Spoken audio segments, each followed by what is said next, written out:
화분위에 지긋지긋한 날벌레, 작은 뿌리파리, 농약 없이 완전히 박멸하는 방법. 30여 년간 한국 출란과 화초들을 키우고 텃밭을 가꾸면서 얻은 여러가지 경험들을 공유하려고 만든 채널입니다. 집에서 화분이나 화단에 화초와 채소를 키우시는 분들 중 작은 뿌리파리가 얼마나 많은 피해를 주는지 잘 모르시는 분들이 많을 거예요. 멀쩡한 화초나 채소들이 별다른 이유 없이 시들시들 죽으면 거의 다 이 작은 뿌리파리 애벌레 때문입니다. 영상 끝까지 시청하시고 구독과 좋아요도 부탁드릴게요. 이번 영상은 작은 뿌리파리를 완전 박멸시키는 방법인데요. 우리 아저씨 말이 너무 많아서 제가 영상을 편집하면서 많이 잘라버렸는데도 좀 길어요. 더 잘 잘라서 편집하지 못해 죄송한데요. 알면 도움이 되는 내용이 많으니까 차분히 들어보세요. 예, 오늘은 작은 뿌리파리, 우리 집에서 참 귀찮은 존재, 그 작은 뿌리파리 박멸하는 법에서 말씀을 드릴게요. 오늘 영상은 좀 갑자기 찍게 됐어요. 원래 이 영상을 4월경에 찍으려고 했는데 갑자기 찍게 된 이유는요. 여기 전에 살던 분이 그 상토를 쓰고 반절 정도를 놓고 갔더라고요. 제가 그것을 이번에 실내에서 기르던 상추, 좀 속아서 분갈이하고 또 난초 좀 갖다 썼는데요. 방에다 화분을 2, 3일 되니까 작은 뿌리파리가 나오는 겁니다. 그 상토 속에가 알로 있다가 따뜻하니까 깨어서 나온 것 같아요. 그래서 부랴부랴 지금 방제약을 하기 전에 집에서 화분이나 채소, 화초 키우신 분들 좀 도움 되시라고 이렇게 먼저 영상을 찍고 방제를 하려고 찍고 있는데요. 작은 뿌리파리, 참 이거 귀찮은 존재입니다. 성충이 2mm에서 3mm 돼가지고 방수망도 통과를 하고 소용이 없습니다. 시골이나 전원주택 같은 경우는 사방에서 날라오니까 집에서 완전 박멸은 힘들고, 아파트 베란다 같은 경우는 그래도 좀 환경이 제약이 됐으니까 박멸은 시킬 수가 있습니다. 근데 밖에서 또 화분을 가지고 하면은 꼭 이 화분 분갈이에 쓸러갖고 상토 여기에 묻어도 오거든요. 그래서 없어도 새로 생기고 그럽니다. 눈에 띌 때 그때그때 방제를 해줘야 되는데요. 이 작은 뿌리파리가 1년에 한 4번 정도 크게 발생을 해요. 보통 4월부터 9, 10월 이 사이에 많이 발생을 하는데요. 11월 달에도 발생을 하더라고요. 그럼 그때 맞춰서 방제를 해주셔야 됩니다. 그 작은 뿌리파리가 알로 4일, 알에서 유충으로 변해서 14일, 번데기로 4일, 그리고 성충이 되어가지고 일주일 동안 날아다녀요. 성충은 피해를 주지 않습니다. 유충일 때 피해를 주는데요. 작은 뿌리파리는 유기물과 그 유기물을 분해하는 곰팡이도 먹는다고 그래요. 또 사는 환경이 약간 좀 습한 걸 좋아하거든요. 우리 화분에 상토 넣고 딱 물 주고 축축하면은 살기가 가장 좋은 상태가 됩니다. 그래서 집에서 물을 적당히 잘 주시면서 키우신 분들은 이게 생긴다고 보시고요. 이걸 대충해서는 못 잡아요. 성충은 그냥 파리약 이런 거 뿌려도 잘 죽습니다. 근데 문제는 땅속에 있는 알하고 애벌레가 문제죠. 계속 나오니까. 그래서 이 애벌레를 잡아야 되는데요. 오늘 제가 말씀드린 것은 애벌레를 완전 박멸한 겁니다. 제가 2년인가? 재작년인가? 작은 뿌리파리 이거 박멸에 대해서 한번 영상을 올렸어요.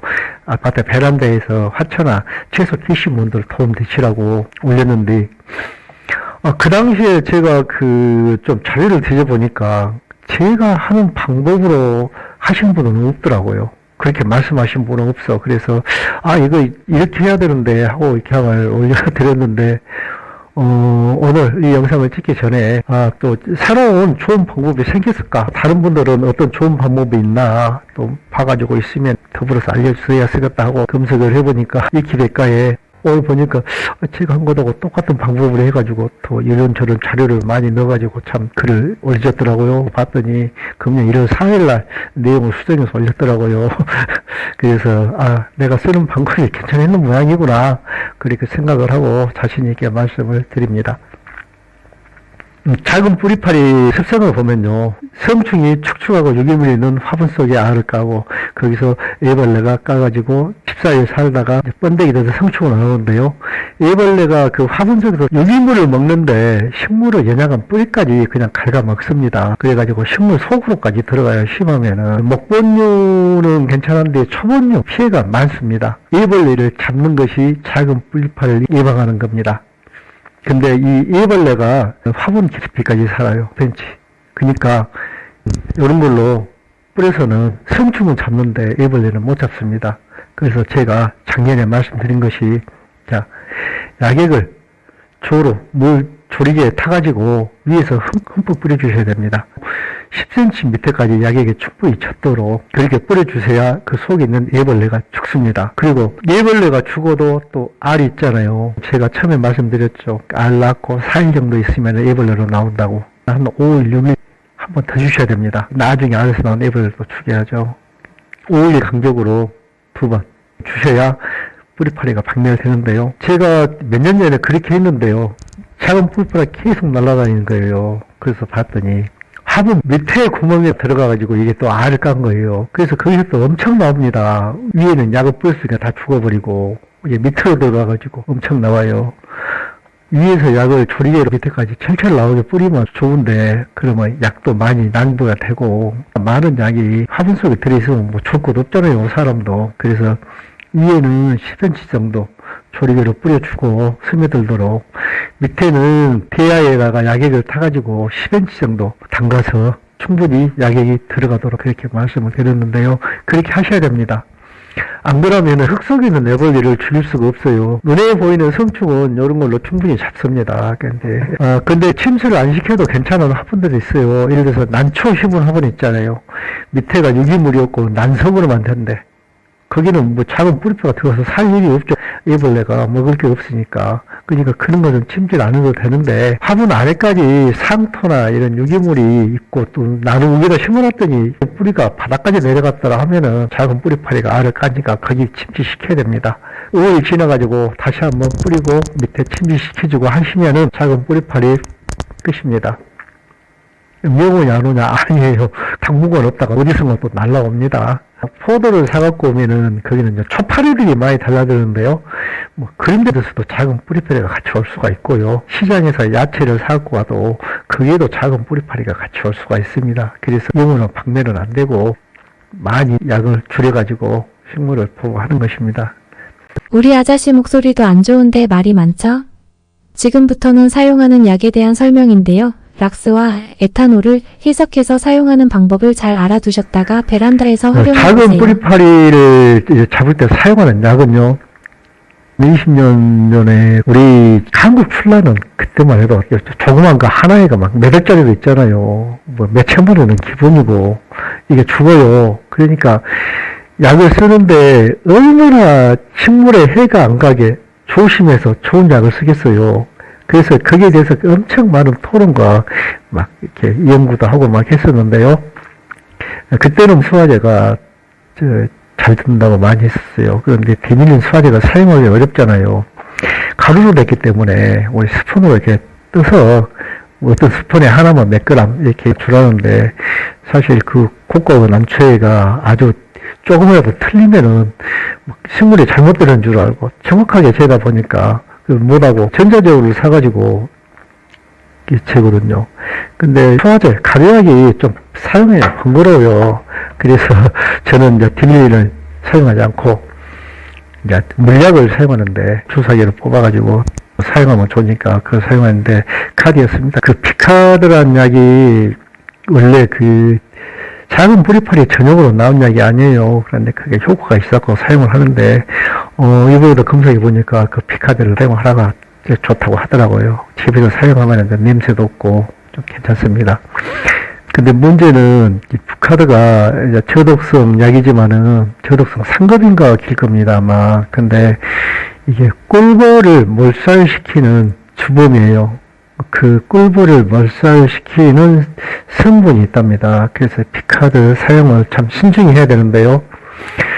저 경천 쪽에 다른 뭡니까? 농업 경영체 그것 좀 알아보러 나갔더니 꿀벌통 120개 중에서 3통 남기고 117통이 다 죽어버린 그런 농가도 있어요. 참 안타깝습니다. 이 피카드 약을 가능하면 사용을 안 하셔야 되는데요. 유럽 쪽에서는 이미 이제 사용 금지가 됐죠. 그 성분 때문에 꿀벌을 몰살시킨다 해가지고 우리나라는 지금도 사용을 하는데요. 이게 나온 데가 좀 꽤 오래된 약입니다. 그래서 저도 피카드를 사용했었는데 지금은 안 씁니다. 그리고 이제 뭐 코니도랄지 뭐 이런 약들이 좀 많이 있습니다. 그래서 이제 우리 그 약을 사시려면 가능하면은 인터넷 구입보다는 농약 판매상을 가셔가지고 좀 조언도 받고, 또 집에서 내가 약을 사용하는데 반려동물 요즘에 많이 키잖아요. 개, 고양이, 또 아이들 해가 있는지 없는지 정확하게 정보도 얻으시고 약을 사용하세요. 인터넷에서 구입하지 마시고 꼭 시간 내서 농약방을 가셔가지고 거기서 내가 이 약을 사용했을 때 집에 있는 반려동물이나 애들한테는 어느 해가 없는지 확인하고 사셔야 됩니다. 그래서 제가 어떤 약을 사라고는 말씀을 안 드린대요. 가서 작은 뿌리파리에 잘 드는 약을 사시고, 맞아, 나는 집에서 베란다에서 내 가족 건강을 위해서 농약은 사용할 수 없어. 절대 사용 안 할 거야. 이러신 분들은 다른 방법이 있습니다. 잠깐만요. 구독과 좋아요는 누르셨지요? 하하. 그게 뭐냐요? 락스입니다. 락스. 에탄올이에요. 다른 분들은 과산화수소 쓰라는데 저는 에탄올 사용합니다. 이 락스와 에탄올을 희석해서 뿌려주니까 의외로 작은 뿌리파리가 박멸이 됩니다. 이 락스는 차염소산 나트륨, 소금으로 주성분으로 만드는 것이고요. 청소용도 있지만 식약청에서 식품 첨가제로도 허가를 받은 겁니다. 우리가 청소용으로 많이 사용하니까 이거 좀 더러운 거 우로 그걸로 과일 땅냥하는데 이미 안정성이 검증되어 가지고 식품 첨가용으로 나와요. 그 에탄올 당연히 해가 없고요. 제가 락스 선전한 것이 아니라 저는 언제부턴가 식물을 키울 때 락스에 대해서 꽤 애용하는 사람입니다. 작년에 제 영상 보신 분은 알겠지만 작년에 김장배추밭에 무름병도 제가 에탄올하고 락스 사용해가지고 잡았지 않습니까? 저도 깜짝 놀랐습니다. 그것까지 효과가 있는지를 모르고. 원래 이거 파란색 식품 첨가용을 좋아하는데 제가 이거 시골 농협 하나로마트 갔더니 요것밖에 없더라고요. 파란색은 너무 크고. 사갖고 왔는데 이거 뭐 오늘 내 쓰고 바꿔가지고 그 파란색으로 쓸 겁니다. 이제 성충을 잡는 방법으로 그 끈끈이 트랩, 우리 파리 잡는 끈끈이 트랩도 사용하는데요. 또 노란색을 띤 노란 끈끈이 트랩을 사용하라고 그러거든요. 그 좀 유인하는 효과도 있으니까 화분 밑쪽 바닥에 가깝게 두시면 돼요. 지금은 파리약 있죠. 에프킬라든 간에 뭐 홈크파든 간에 그 수용성 기름 성분 없는 거요. 기름 성분 없는 거 그걸로 뿌립니다. 기름 성분 있는 게 식물 잎에 닿으면은 식물 잎 표면에 그 큐티클층을 녹여버리고 막아서 그 식물이 호흡을 어렵다고 그래요. 이 기공이 뒤에가 있는데 앞에 좀 안 좋다고 그래요. 그래서 저는 이제 수용성으로 된 것 쓰는데 그거 갖다가 그냥 화분에다 한 번씩 뿌렸습니다. 뿌리고 성충은 그것으로 잡고 이제 유충은 약으로 잡는데 자 요겁니다. 제가 한번 보여드릴게요. 그래서 모든 화분들을 지금 이 밖으로 꺼내놨습니다. 마침 어제부터 기온도 올라가고 비가 온다고 해가지고요. 지금 비도 마치고 비가 끝이니까 저렇게 산에 온무도 꼈네요. 있습니다. 지금 요건 한국 출란 난초고요. 난초고 이쪽까지. 이것은 제가 지금 겨울에 계속 집에서 키웠던 고추입니다. 고추 많이 열었죠. 뭐 두 가족 먹을 양은 충분히 넣는데 이건 꽈리고추라고 심었는데 지금 꽈리고추가 아니고 좀 묘하게 생겼네요. 고추가 쪽파도 심고요. 난초 나도풍이나 이게 지금 너무나 배가지고 좀 섞어서 심어놨는데 밤새 지금 바람이 불고 기온이 내려가고 하니까 상태가 많이 안 좋아졌습니다. 이건 좀 어제 저녁에 기온이 영하로 내려간 것 같아요. 좀 얼었어요. 얼었어. 상추가 잠깐 영하로 내려가면 안 죽는데 보면은 영하로 떨어졌던 것 같습니다. 그래서 야간 개체들은 안 좋네요. 이쪽 건 괜찮은데 바람이 많이 불고 그래서 상태가 안 좋습니다. 오늘은 여기다 이제 약을 하는데요. 이게 한 마리짜리 조리개입니다. 한 마리짜리에다가 에탄올을 하나, 둘, 셋. 이게 지금 한 20ml 될 건데요. 저는 보통 한 3개 넣습니다. 락스 뚜껑, 이건 좀 더 많을 거예요. 이게 30이나? 근데 우리 옛날에 보면 락스를 500딜로 사용해야 된다. 1000대1로 사용해라. 500딜로 사용해라. 그러는데요. 200딜로 사용하시는 분도 있고, 50딜로 사용하시는 분도 있어요. 저는 락스를 역시 3개를 넣습니다.